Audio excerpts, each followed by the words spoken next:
All right, so today's topic is planners. Now, I know in my first video, I did talk about like a working schedule and how you should start to like write all this stuff down. But then I thought, well, let's get a little bit more specific now as to like what type of planner are you using? What are you doing to organize your work week? All right. For the most part, I would say, people always ask me like, hey, Josh, does this planner work? Does this planner work? Does this? And 9 times out of 10, my response is, not really. and the reason is just because everybody's different, right? We're all doing different things. We all have a different situation. And so I want to just talk about some best practices as to what's going to help you set yourself up for success when it comes to planners. Now, this is how I used to do it. And this is how I still do things now. And for me, it works. But again, try what's going to work for you. I believe that you're old enough now to start knowing and looking for what's going to be the best thing for you, right? As you become a young adult and then become an adult, you got to be able to manage your stuff. There's too many things that are going to pop up in your day where you're like, oh, got to call that person, got to do this, got to, make sure I turn this in. Whatever the case may be, you got to be responsible for all of these things. And so at the basic level, we have the paper planners, the spirals, the stuff your school gives you or whatever. And then we have online. All right. I would say for 90% of you guys, 9 times out of 10, I would say go with a paper planner to start. All right. The benefit is that you have everything in one place. You can just write stuff down as fast as you need to. So like when you're looking at your week here and you have all this stuff that you're putting in, right? If you're just scribbling things like that on different days here, let's say, you know what it means, and that's okay. We'll work on, cleaning up your handwriting and all that stuff later. But it's very difficult to just jump right to an online calendar because how are you going to plug stuff in and then you have to include a time, and it's not a perfect system. So I would say stick to paper for now and just start getting everything down on a planner. All right. Now, again, you don't have to have some fancy schmancy planner. You could even like at the most basic level, it could be the back of a random piece of paper with notes on it. And you're just drawing this out. Monday, Tuesday, Wednesday, Thursday, Friday, right? Maybe including the weekends. If you don't want to include the weekends yet, that's okay. But this is how you should be setting it up. And then start writing everything down, okay? Now, one thing I would like you to do is not just write stuff in the planner, but actually check the planner on a daily basis. And so I always say start small. Are you checking your planner every day? And if you're checking your planner every day, then why not just put like a check on every day, every time you look at that planner? So if it's Wednesday and you look at it twice, awesome, Wednesday gets 2 checks. And then start to count those up by the end of the week and see where you're at. So I would say if you check it 5 days a week, I would say that's good. All right, because you're checking it at least once a day, hopefully. Now, could you just look at the end of the week and be like, oh yeah, check. Yeah, you could, right? But you're just kind of defeating yourself. You're not setting yourself up for anything because you're just, well, I'll just check them all at the end. You want to check it on a daily basis if you can. So 5 would be good. I'd say 10 would be better. And then if you could do like 15 to 20, I would say that would be best. Because now you're actively looking at that planner a couple times a day.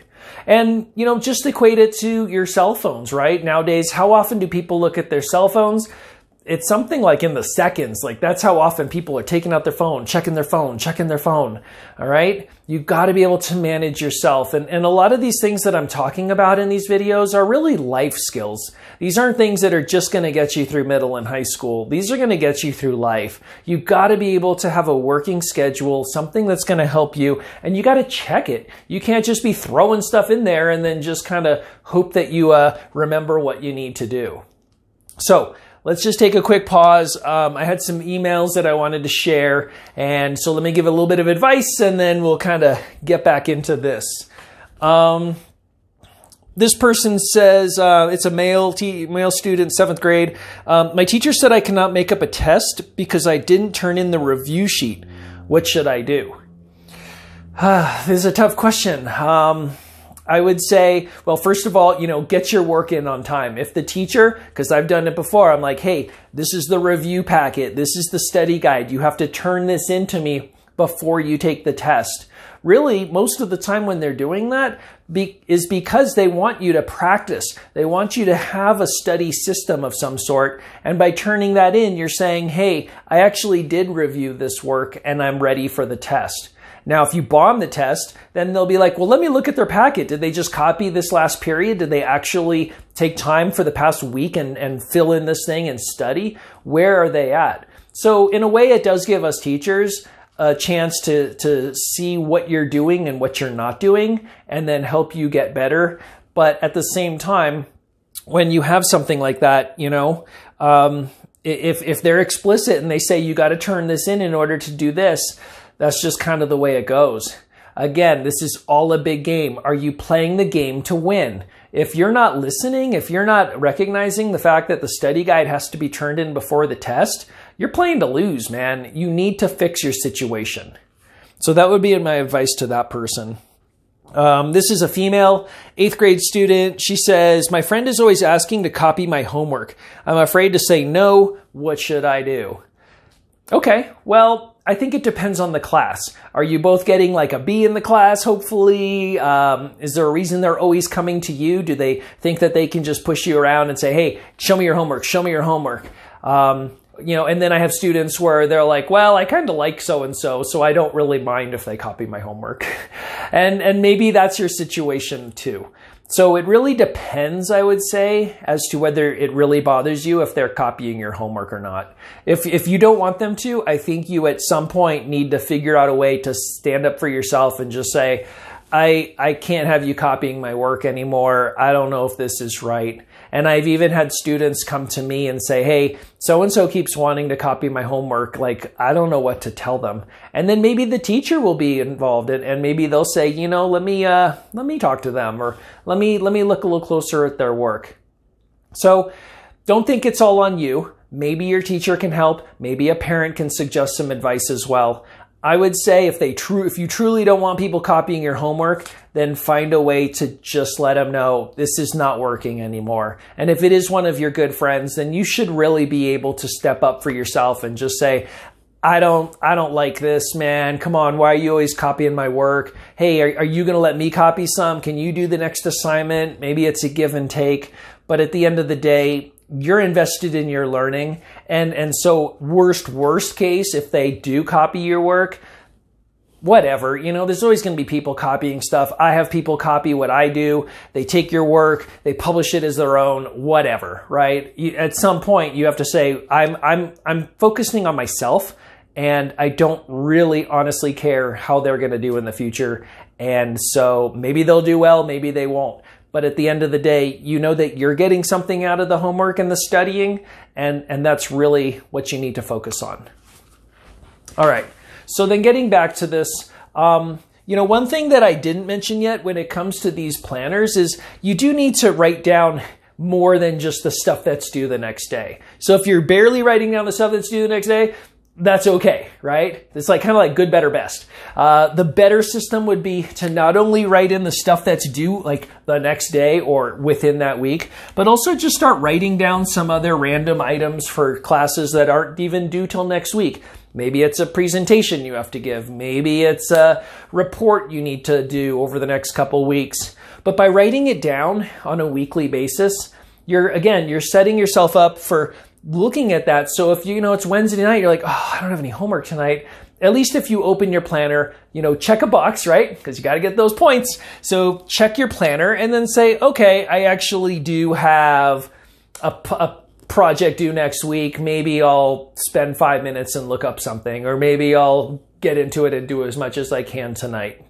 So not just writing in the stuff for this week, but you also should work on filling out stuff for the following weeks. And you don't have to have due dates on it. The idea is that you're just kind of thinking it bigger picture rather than just in the moment. All right. And then when it comes down to all of this, it really is going to be helpful for you to then say, okay, at some point, maybe I want to move to online notes, online ways to like keep myself organized here. There's like Google Calendar and all kinds of stuff within all these school programs as well. There's a million apps out there, but you got to find the one that works for you. Okay. Because the minute you switch to online, make sure you have a system where they're always going in, make sure that you can, because honestly, I think that paper is a great way to plan out your work. And I think that it's a good place for you to have all your stuff. But at the same time, you know, there are days when I keep it all in my phone. And then there's other days when I have a little piece of paper in my pocket that I go and do 6 things because I'm like, you know what, this is just easier. I can write down, like, I got to go to the library, got to do this, got to go mail this. And I just have a bunch of stuff on a little scrap of trash paper. And that's my to-do list for the day. So I'm hoping that this is a plan that you can follow. Start small, get some stuff written down, start checking off on a daily basis when you're doing your work and when you're not. Then from there, start to build up and start looking like bigger picture. Can you then write stuff into next week's section on the planner? Can you go 2 weeks out, 3 weeks out? Can you start filling in your weekends? That's the kind of stuff that's going to really help you, because now you're really managing your work week. You know how much time you have on a nightly basis. You're able to tell your parents, can we do this on this night versus this night? Because I'm actually really busy. I have a test in, you know, a week on this, so I can't do this, or I can do that.